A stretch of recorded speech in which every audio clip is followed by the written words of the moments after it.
Hi, everyone. Welcome back to Martin's Daughter. Today, I was able to interview Jefferson Shupe, who wrote the book, The Bathwater Brigade. The Bathwater Brigade is a fictional book about real-life situations that our teens are often inundated with. And I think that especially in the summer, it's a great time to purchase this book and encourage your kids to read it. We can do what we can by building our relationships with our children by having conversations with them. And this book opens up the doors for those conversations. What I really enjoy about this book is that it encourages people to look at things from different perspectives. And I think that his book is a very good way, a very easy way to start the conversation with young people. So let's get started. Good morning, Jefferson. I'm so glad to have this conversation with you. So you wrote the book, The Bathwater Brigade, and I'm just wondering, where did that come from? Yeah, so it came from having kids that were growing older. I had a daughter that was getting near to graduating high school, and I guess I wasn't quite that old yet, but I was having one of those little midlife crises, and wondering if I had taught her everything that she needs, my wife and I. And I just got thinking about the kinds of things she's got. We had toyed with the idea of homeschooling. We put her through the public school system, and I just thought, what else does she need before she heads off into the big world? And I reflected on my own life and some lessons and skills that I had learned more as an adult, college and after. And I thought, actually, I think she needs these now.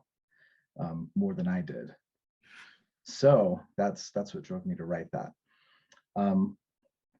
As far as the kinds of skills, I guess key lessons for one, for things that might be left out of a college classroom, possibly. I wanted some certain things to be in her mind so that it would kind of trigger her to know that, oh wait, there might be more to the story here, and have her do more research, ask questions, that sort of thing. So did you have a class, or did you have a kind of a meeting in your college that was like what the Bathwater Brigade is? I did. One of the most formative events for me in college was we had a mandatory white privilege lecture that we all went to. It was in this giant auditorium. There were probably a couple thousand students there. They may have had multiple sessions of it. And I had not put probably any thought into that subject before. So it was new to me. And they went over Peggy McIntosh's white privilege knapsack, her famous essay. And they spoke about many of the items in her metaphorical knapsack, where if I'm not a white person in America, then I might be followed around in a store where a white person wouldn't, and I might have a harder time finding hair products that work with my hair, that sort of thing. And I wasn't sure what to think, because they had lumped a lot of things together, and some of them made me think, well, I don't know about the hair products thing. It seems like a free market type of something the free market would fix, because when there's a need, it's filled pretty handily. Well, that's an interesting thing, because recently, or at least after 2020, there were people protests that Walmart sold their hair products. And so you're like, which is it? Do you want the hair products readily available, or do you want to protest that they are readily available? Oftentimes it seems like it's just for the point of arguing. And when you said the other thing about being followed in the store, I can relate to that. I've been followed around in stores before, especially in the International District in Seattle, which is basically Chinatown. I've been followed around in the stores, but I've also known, I think it's oftentimes a class situation, because I've done this experiment where I go in with my hair flat ironed and dressed nicely, and people don't follow me around. But if I go and just kind of raggedy me, they do. And the same thing I've seen with I mean, with poor white people. I think there's more class to do with a lot of these. It's interesting because I do think that there are perspectives to be heard. And that's what I Yeah. loved about reading your book, was that there were, you had a real depth of perspective. There were places where I was like, oh, that would not have happened. But your perspective on it, especially where the mother is talking about what happened to her son and she's actually willing to have empathy. I just thought that there was a true depth and a true understanding of what somebody who is a fair person might feel about that. Yeah. Yeah, perspective, that's a lot of it. It's not just putting my own perspective into the book, but it was how to process perspectives, how to see things from other perspectives. Back to that white privilege seminar. So by the end of it, the lecturer, it seemed like they were building up to something, and it seemed like there was going to be like a call to action at the end of it. And I was sitting there and there really wasn't. It was more of just like, okay, there it is. There's white privilege. And we were a little confused, and there was a Q&A right after. And there were some people saying, oh my gosh, I had no idea. I'm going to do what I can to minimize white privilege. And there were a few that pushed back a little bit, saying, I'm not sure, what to do, or if it's all for me to solve. One big takeaway, it actually took me a couple of years to sort it out, because I was conflicted, because I saw some things like, the store example. I thought, well, that's not cool. If I ever see that happening, I hope I would do something or say something to stop it. But there were other things that I thought were just in a completely different category. And what I learned from that is that sometimes we're presented with package deals with, you believe all the things over here in this ball, or all the things on this other one, where really you can split them up. Sometimes, you'll have a friend that's maybe on the other side of the political aisle, and you, at first glance, everything's glued together, all of your worldview, and you'll say, okay, we're totally incompatible. We're different people. We believe different things. But if you just break things up and fit them together and, kind of make a pile of common ground in the middle, you might find that the stuff that you're truly different on is a lot smaller than you thought. Yeah. Did you go to school here in Utah? I did. Which one? Can I ask? Weber State University for Oh, college. Weber. Okay. And did you feel like, so how long ago was this? Yeah, that was probably 01, 02. So that early, it's been that Yeah. long since they've been doing the white privilege conversations. That's amazing. Yeah, it is. It seems new to a lot of people today, but yeah, it's been going for a while. It kind of makes a lot of sense in why so many people here are willing to embrace so much of it, because I sit there going, how is this possible? Because even for me as a person of color, I was not aware of all of the kind of work that's been being done on the white psyche, I guess, is the only way that I can think of it. So you said 01 or 02. So I'm a little older than you. I know nobody can guess, but but in 96, I went to a fine arts college and this wasn't being introduced. So I wonder what it is. What was the catalyst to start the conversation? Do you have any ideas? I don't. I don't remember there being like an incident to where they thought, oh, we have to, educate the school on it. Yeah, I'm not sure. I think maybe it was just starting to get going, and there were some in the faculty that were a little bit ahead of the pack, that wanted to, get it started, possibly. Well, we know the long march through the institutions has been in like 30 years or something, at least. I guess professors. I'm so shocked that it's in Utah. Part of me can understand why, because there is a history of racism. So, or a history of maybe better phrased, a history of ignorance, just because there weren't a lot of people of color here. So I think that embracing it from an intellectual standpoint kind of makes sense. My concern is that intellectual standpoint is bias. Yeah, and thinking about how to address that with my daughter, I could go about it a couple different ways. I could, tell her my thoughts on it and say these should be your thoughts too. I could say, if you hear, white privilege, run the other way, don't listen to it. That's another option.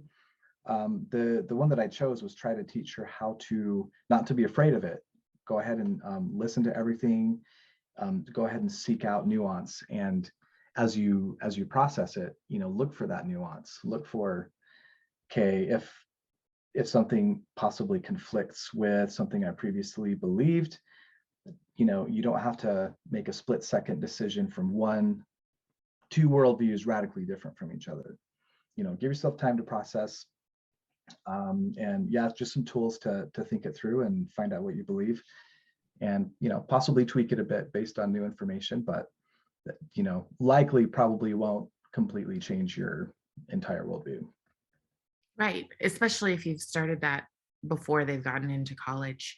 So can you explain, without totally spoiling your book, but what exactly those meetings look like? Mm-hmm. Yeah, so just for some context, the Bathwater Brigade is a free speech club run by students on a fictional campus. And there's a tragedy in the town, a racial tragedy that has them sort of on the run. There are groups trying to disrupt their meetings violently sometimes, and the faculty isn't any help. The idea of free speech is starting to get frowned upon, and so they have to meet in small numbers and hiding. So what they do in those meetings is they pick a topic and they try to find all different aspects, perspectives. So they seek those out, and you could almost look at it as a debate. They pick a couple of their members, they discuss it, and then they end the discussion. And in the book, some of the new members at the end of it say, well, who's the winner? What do we do at this point? And they say, well, nothing, that's it. Our goal is to find most perspectives and try to understand where they're coming from. And there's another part of the meeting where after most meetings, they have, it's called Bathwater Dojo, where they teach each other some of those skills that we've been alluding to on how to think and process, but more importantly, how to engage people that disagree with you. Right. And I think that's becoming a lost art. We're becoming, if you don't agree with me, you're so far, you're far right, you're far left, we can't have this conversation.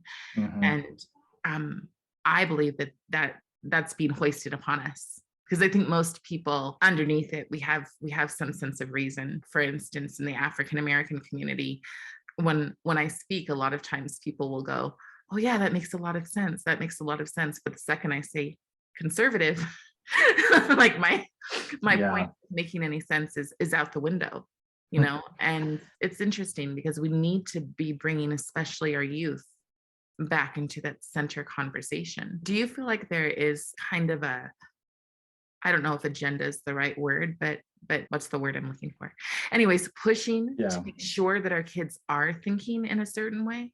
I think there's a wide spectrum. I think some of it can be explained by just kind of the natural tendencies that we have. It feels like, when I was a kid, I used to play with magnets, and sometimes I try to like levitate a magnet, like, oh, let's see if I could build a track with a magnet car that would just float down it. And I found that if you have magnets on two sides and you stick like a metal ball in the middle, it's going to snap to one side or another. It's really difficult to keep it from doing that. And this is not to say that you should not have beliefs that align with one of those sides. That's not saying that at all.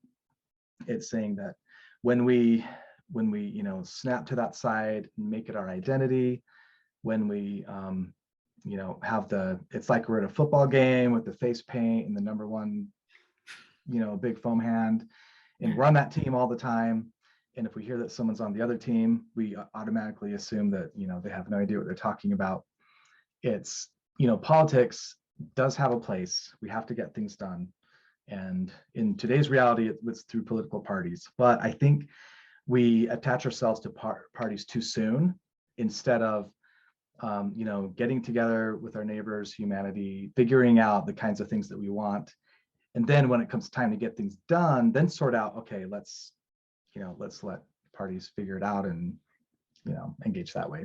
I really appreciate there's this particular website where it will just ask you all of these questions and then it tells you what party you're part of. So before saying, red or blue to start with, and it even tells you like the level. So are you centrist? Are you, Hmm. far this, far that, or what I find interesting about the FARs is that they're so close to each other in their ideology and their authoritarianism, right? They're so close to it. Where, yeah, it's just interesting how much hate there is for people who tend to believe in the same practices, just with different. Just a different flavor of it. Yeah, exactly. Yeah, interesting. Yeah. So your daughter read the book? She did. Yeah, Yeah. she read some early drafts as well. She helped me make it better. Oh, cool. And yeah, my own kids, all except one. I have one holdout. He hasn't got around to reading it yet. But they have.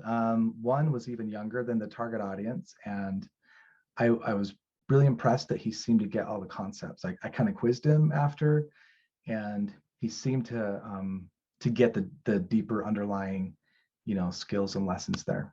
So that was pretty exciting for me. And what is your target audience? Mostly, I'd say high school is about the center, and it can go into college and before that. I have a lot of adults that I'm hearing from as well that have read it. Some have said it's changed the way they think, or it's helped them with their interpersonal communication with other adults. So I think there are things there that are broader than just teenagers. However, that was the target. I actually wrote a nonfiction version of this at first, and when I was done, I kind of threw it away. I thought, oh, I'm not going to get a teenager to read this.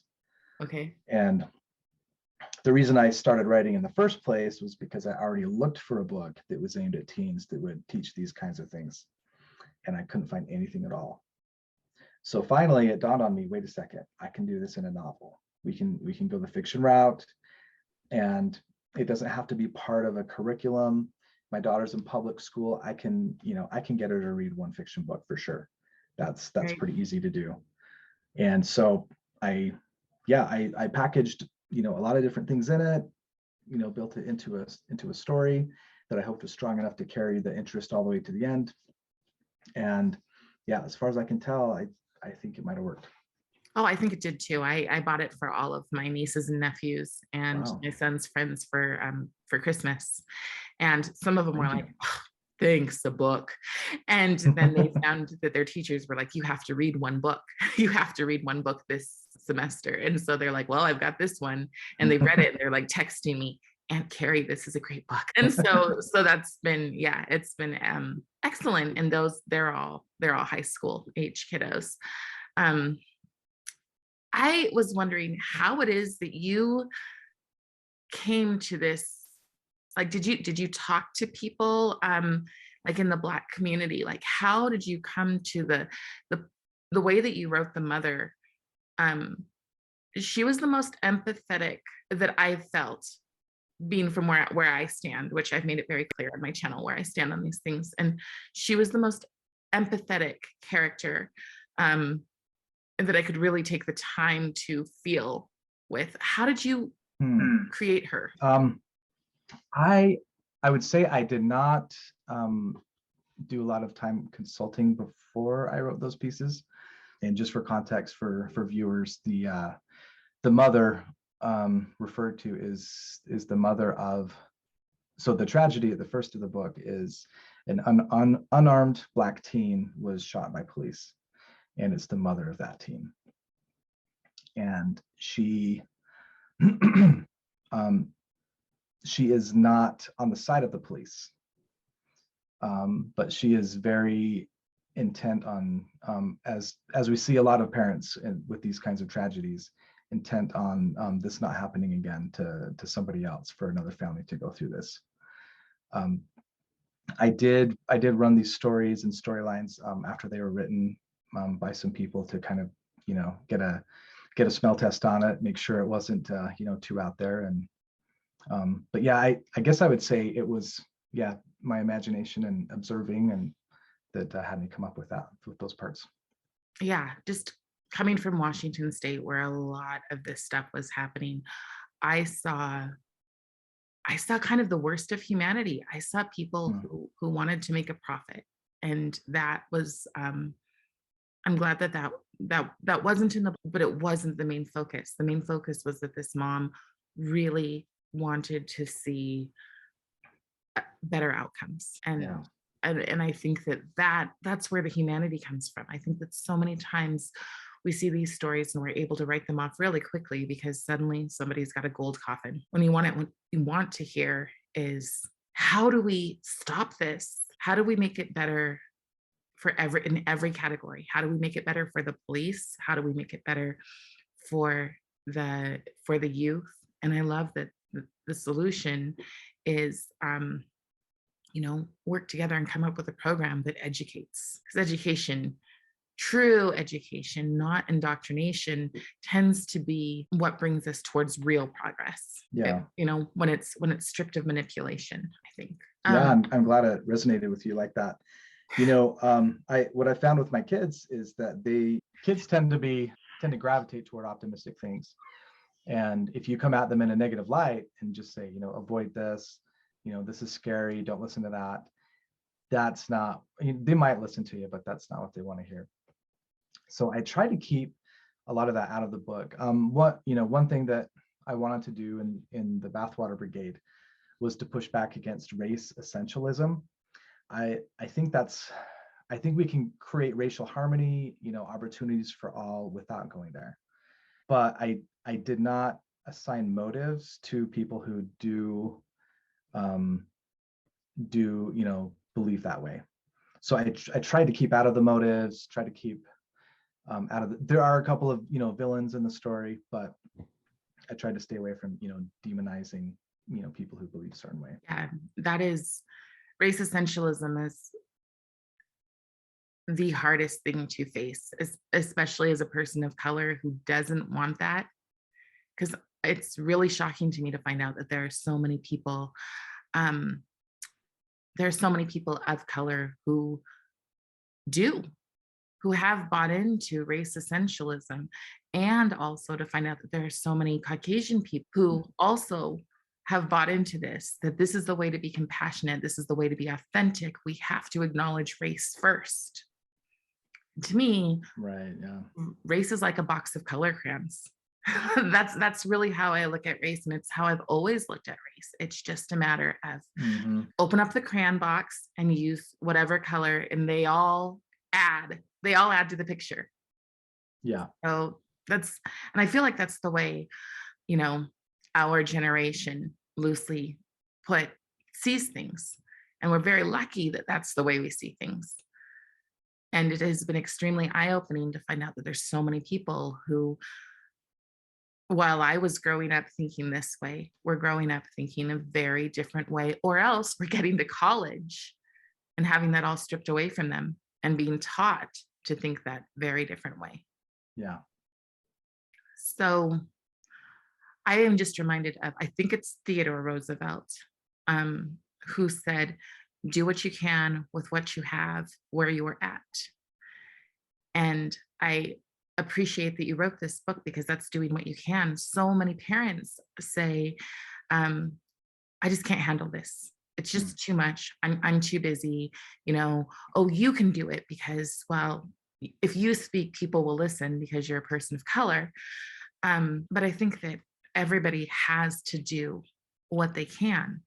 So you've written this book, which opens it up for a whole new world of our youth to gain perspective and to be able to look at things through from a point of neutrality, and to empathize with each other. What else can we do, in your opinion? Yeah. Well, I like what you said about doing what you can. I think there's a level of peace that you can get, even living in a crazy world, if you feel like you've done something.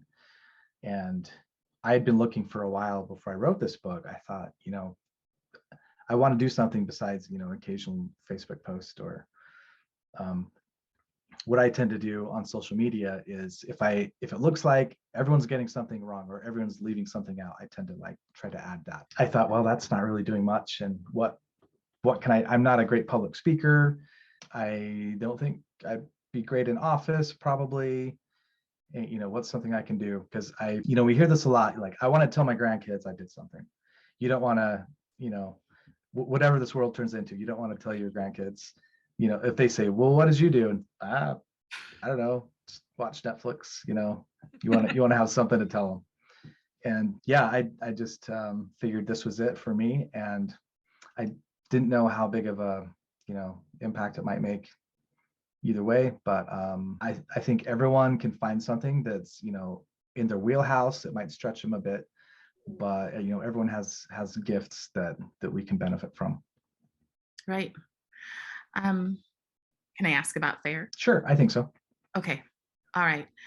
So you are part of an organization that is trying to do more. Can you talk a little bit about that organization and what it's doing? Yeah, certainly.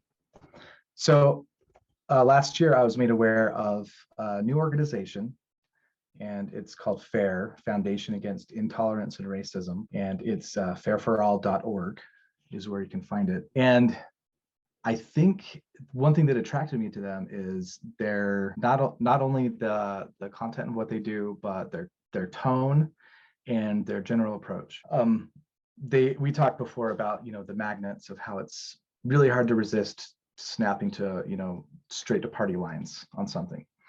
And I've been amazed at how they've been able to avoid that. They've picked a topic that is very highly politicized normally, and it seems like they're walking that tightrope. I think that if we allow something to be only politicized, then we've lost. Because if it's something good that you want to get done, well, when the other side gets into power, they'll undo it, even if Right. you do some good things. So if we can, transcend beyond politics and get more people on board, make it a humanity issue instead of a political issue, then I think we can really get things done on that giant mound of common ground that we have. Well, that's what I appreciate about FAIR, is that it's pro-human. And also, a lot of the people involved are biracial people. And this really is, I mean, it's everyone's war, but as biracial people, it's really our war, because the people on the other sides of this are really pushing for segregation. And I know that sounds hyperbolic, but when I hear someone like Robin DiAngelo say that we have no place for biracial families, and when I hear African Americans say we don't want white students or white teachers in our schools, or when I hear, all of these things, they are pushing for segregation. Another thing that I've heard is a nation within a nation. Well, that leaves biracial people completely out. It's like people are just okay with completely erasing us. Yeah. And the thing is that we put to sleep that narrative. We put to sleep the narrative that people cannot learn to love outside of race essentialism. So I really respect that about FAIR, because I know that, like, is his name Bjorn? Is it Bjorn? Bion, yes. Mhm. So Bion, I think, is Hispanic and Jewish. I think that's what he is, but I'm not positive. And just it's a whole gamut. And there's also, like, everybody. There's Asian people and Caucasian people and Black people and all of these people who honestly, I think a lot of the board is left leaning, but they're like, what happened?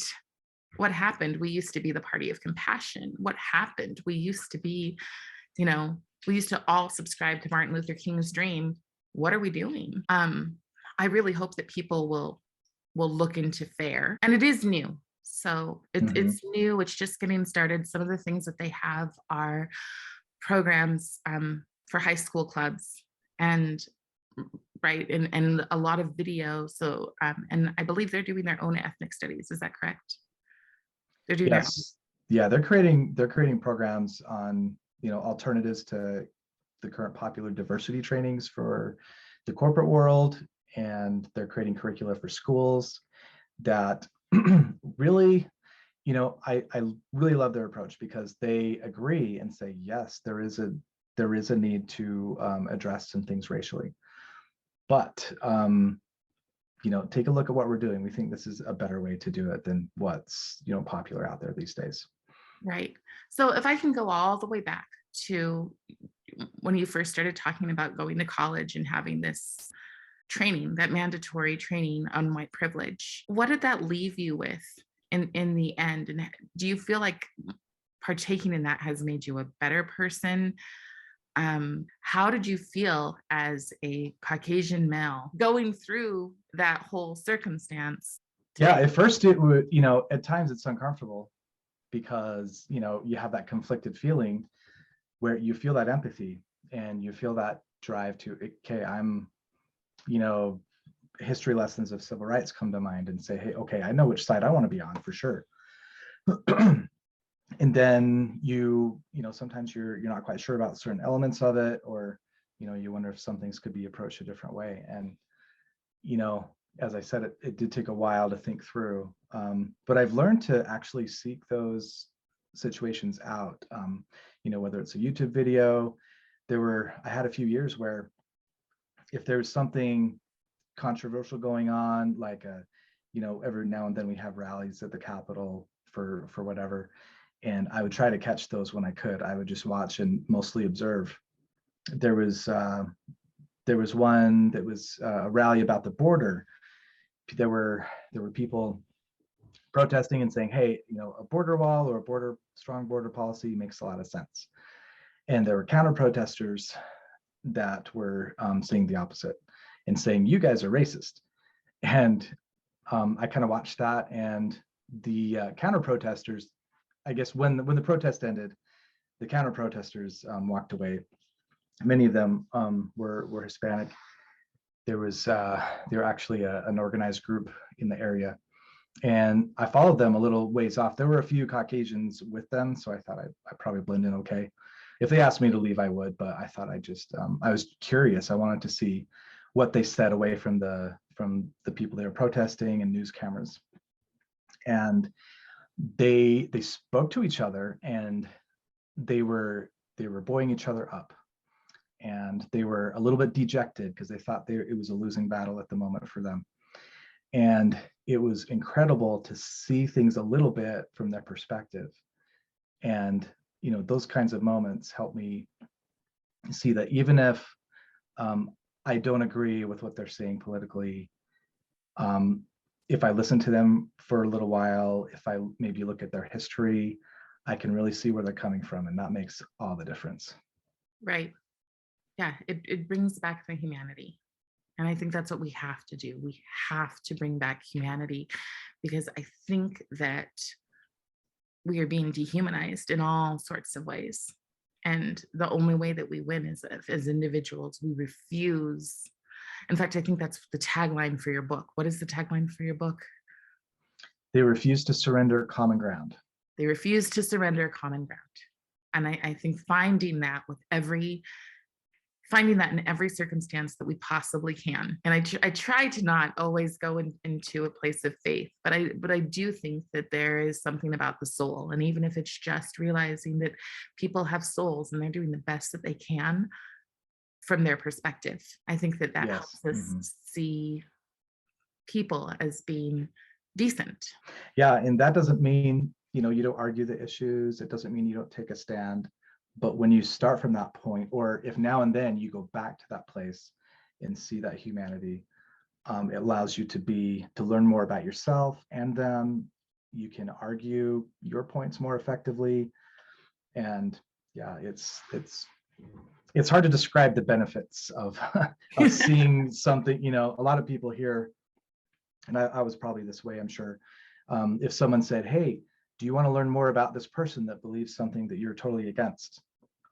I'd say, why would I want to? I already know my position on it. But there really, really are a lot of benefits from doing it. I would have to say that you must have evolved, because I cannot imagine that. I'm always guessing whenever I talk to you. I'm like, where is his stance on this? Because you're so good at being completely neutral. So that's a skill, it's a skill that makes you a welcome person in the room. Yeah, I really appreciate you taking the time to have this conversation. How can people reach out? Where can they get your book? Yeah, my book is on Amazon. It's The Bathwater Brigade. Just search for that and you'll find it. And you can, if you have anything you want to say to me, you can reach me at jefferson@bathwaterbrigade.com. Excellent. Thank you so much. I really appreciate it. Thank you. Have a great rest of your day. Thank you. Thanks. Bye.